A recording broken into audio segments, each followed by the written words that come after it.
Optimal Brian. I'm kicking out Optimal Brian.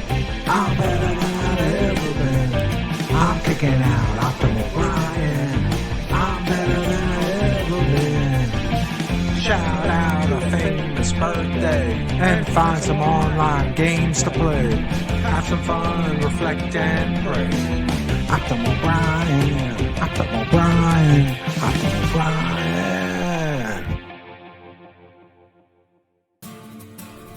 Well, good morning all. This one goes out to whoever, wherever you are. We are on February 14th. This is Optimal Brian. I'm here in the squeaky chair doing the morning show that we have of Optimal Brian, where we're going to try to optimize my day and maybe also optimize yours as well. All the music that you hear played underneath that I have in here is available at briandemarco.bandcamp.com, and then I also have briandemarco.com as the website. To prove my point of where we are right now, it is 9:14 in the morning, Tuesday, February 14th. Again, a happy St. Valentine's Day to everyone out there. Whether you're watching this now or maybe find it later on down the road. We're going to go through our games and a little bit of birthday stuff and some reflections and the usual things. Get right into it. Born today. Who has Valentine's Day birthdays? You have Frederick Douglass there. Jack Benny is born today. Rob Thomas from, what is that, Matchbox 20, and the silent part of Penn and Teller is today as well. Also, we had born on today. Take a twib note for Mel Allen, has a birthday today. Used to do This Week in Baseball, was the voice of that when I was growing up. The Chief from Get Smart, Edward Platt, birthday today. Mrs. Brady, Florence Henderson, has one today. So we have some birthdays today, but one of them we also have is Eric Shea. Who is that? Good question. Eric Shea was an actor, a child actor. He was born in 1960, and the movie that you may or may not know him from is Yours, Mine, and Ours. It was a movie starring Lucy Ball and Henry Fonda, Van Johnson, and others in it. Tim Matheson was one of the kids. It was redone again. Now, this movie is from '68, so Eric Shea, who's playing little Philip in here, one of the little kids in the back of that picture, was a blended family movie. Two widows find each other and bring 18 kids together. I think one had 10 and the other had 8, the Beardsley and the Nords. It was popular when it came out. Now, I was probably 1 or 2 years old when it came out, but it would run on TV. And I remember that being maybe 10, 12 years old, not sure the exact year. It ran on Christmas Eve on ABC. And I recall all this vividly because I'm kind of odd, but also because I remember watching it. And at the end of it, it's Christmas Eve, so we're all prepping for midnight mass. Mom's running around, we got to make sure that we're dressed. Now, at St. Francis there, midnight mass meant, I want to say maybe 11:30, maybe 11:15. My recollection was it let out at midnight. I just always think that was the definition of midnight mass. So if this movie probably would have run till 11 o'clock, followed by the 11 o'clock news, I'm sure we were told we had to get out of the house at about that time. Remember, it was rainy as well. These little heartening family movies, especially on Christmas Eve, struck a note for me. Tim Matheson, who would be in Animal House and a lot of roles after that, was one of the kids in this movie that would go on to a little bit of fame. We were watching it, but it wasn't necessarily watching that I remember. So I'm going to get us to our words for today here. And all right, let's start off with our first word, and I'm going to go with ratio, because that's what we ended up with, I believe, yesterday.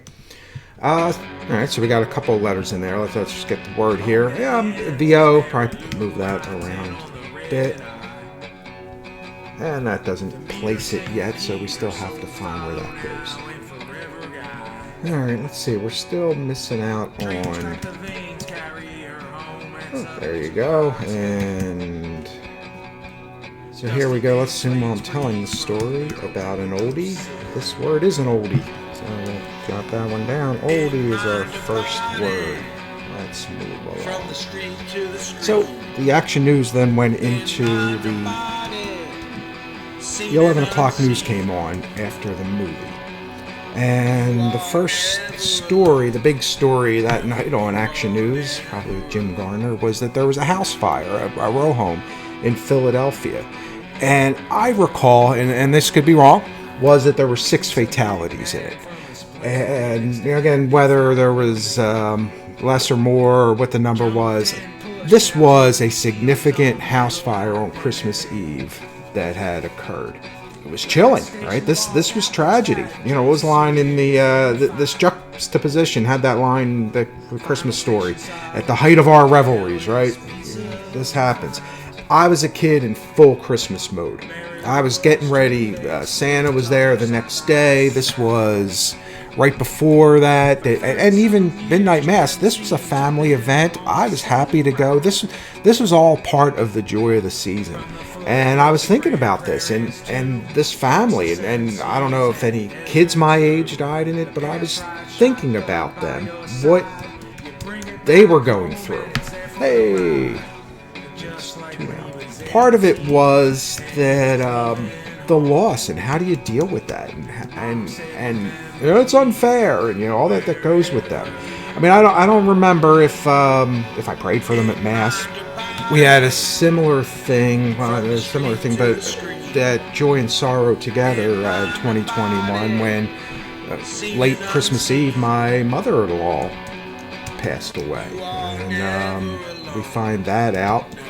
And we had the kids and even our grandchild having his first Christmas asleep. So when Christmas morning came, they're waking up all set and raring to go, and we have to deliver that news. And to also, on the idea of that Joy and Sorrow, many years ago, 20 plus years ago, my mother had a life-saving, finally thankful liver transplant. And in recovery, it was known to us that surgeons had seen cancer in there, and it was terminal. It was aggressive, and it would take her in about a year. So, again, the height of our revelries, answer prayers, happiness, joyful days. There's also the sorrow that goes along with it. And that's a little bit of my reflection, I guess, that I'll do here today. This mix of joy with sadness. And it's a little bit about how our rationalization in these situations can lead us into bad rationalization, silliness, superstition, I guess bad theology too that comes into play. Because we think that when things are going good, maybe God needs to humble me. I was doing too good and I needed to be humble. I don't speak for God's motives, and signs are real. There are no coincidences. But to think there's a ledger that needs to be evened out is somewhat silly. It's akin to maybe a secular, the universe is evening things out, or that you did something, if I hadn't indulged in this, then the bad wouldn't have happened to me here, or simply just chalking everything up to, well, it's not fair, or may not be fair, but there needs to be coping around these kind of situations. Leave the karma, mojo, superstitions out of all of this. Your God ledger is bad theology, and it's regressive to the point of Roman, Greek, Egyptian gods you're providing sacrifices to make sure that everybody's cool. And so, actually, this is, let's see, a bad way to start off a word here too. So let me just see where we're going with this. Let's see, this is the sequence that cascades, so you get a couple extra shots up front to get this word, but I'm doing poorly at this point. You still need that view out there. There you go. Life is joy and sorrow, and these things go together. God exists outside of time, but we don't. It's not a juxtaposition from his perspective. If you want to take something from this, we should always be humble and thankful. And those good times are bad. We need to appreciate the gifts we have, and we need to be doing the works of helping those in need, providing comfort, and to know that grace can... Oh, should have fully... I'm wasting a couple of them here. I should know that grace can be found in those situations, even the sorrowful ones. On that Christmas morning, after delivering, the bad news about grandma for the kids, there was certainly a sadness over the Christmas morning, but there was still the celebration of Christmas, its meaning, and the joy of the family around us. There was a new life to be celebrated. First Christmas, we went on with that. So I know that we all need, and it's a component of faith, but it's also something that even without that you need, and that's the ability to cope. That perspective that comes to be able to cope in bad situations. It's a skill that's simply beyond the moment. And even if you just take that out of God's will be done, it's that sometimes things are simply out of your control. I didn't get the cue in here yet. Let's see, squad. Hey. I believe, though, that there's a little more sense to the world. There's a plan outside of time, no coincidences.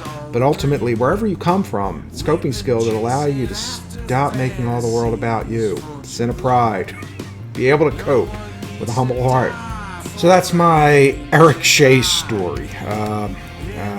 Remembered his name when I was a kid, and backstory on that. Eric Shea's brother, Christopher, was the voice of Linus in those early Peanuts cartoons. Also remember his older brother being Philip on the first season of The Odd Couple. And then also amongst the Beardsley children, you had not only Tracy Nelson and Tim Matheson, but the famous Suzanne Capito was in one of the roles as well. Who? Well, she would go on to be Morgan Brittany when she was an adult and had maybe still has, but had for a while there, a very active acting career. The takeaway that, life is joy, life is sorrow, sometimes overlapping, but in either situation, if you're aware of the other, know that you're not in control. There is someone in control, and they love you. You remain humble and remember, for each of the 7 deadly sins, there's a virtue. Believe it or not, it's your free will, but it'll still be good to steer to the virtues, and I think that helps much in these coping situations. It helps to make sense. What does remain is your perspective and your ability to be able to cope with it. Alright, let's try to... Still need the U, so it wasn't Creed, it was Crude. And it looks very much like Primo next to it. See down at the end, that looks very much like Essay. Not many misses left here, so I have to be careful. So I'm going to go up front here and try this. Idea there was that maybe I could knock out a couple of consonants that can then cascade into others, but that failed. So let's see where else we might be able to go here. H has to begin with W. I mean, it doesn't have to, but there's a good chance it does. Oh, well, this could be the whiz whiff. Yep, it's whiff this time. Alright, and that, now see, that's did what Baker didn't do up front, which is gave me wafer. We got 2 shots left and only 2 words left, so they gotta be perfect, and there's so much that third one can be, and we haven't narrowed down yet. For the second one, I don't know if this is all that's left. Let's give it a shot. Oh, there we go. Alright, so you then got down to this last word here. So we can kind of assume Addy word, it ends like that, but Teddy? That's not a word. There's only so many letters left. And though Taddy works as a word, The only other one that does is Jazzy. So let's give it a shot. No, it was Taddy. Oh well, there we go. So close and yet so far. But there you go, joy and sorrow. Well, maybe not so much here. Alright, so let's go over to the times. I believe oldie was what we left off with on our other one, so we'll start with that. Let's try and rearrange these letters and see if that helps us any. And it doesn't. Wow, that's an in your. Oh, man, that was stupid that I threw the E out there again.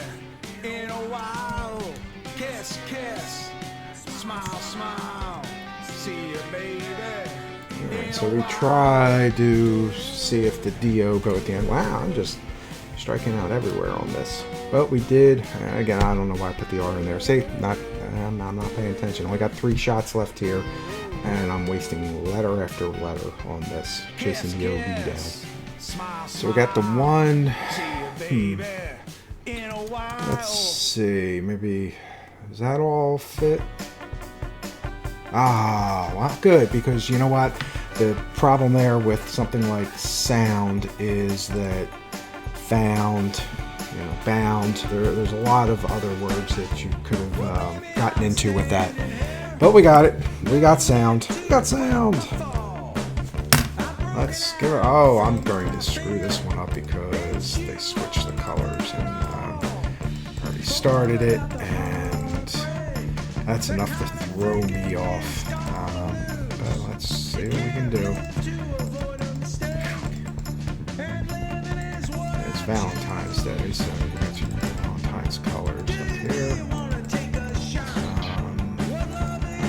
Let's get that out of the way. Got too many coins just kind of sitting over here, backing things up a bit. Get that over. Yeah, not bad. Again, my eyes were going on all of that here. So let's put together our words and see if we can do some AI art on this. Alright, so I put together a couple of the words that we had today, or a few of them. And I think I'm going to go give it a specific style. John Audubon, side is near here, paints a... So there's nothing...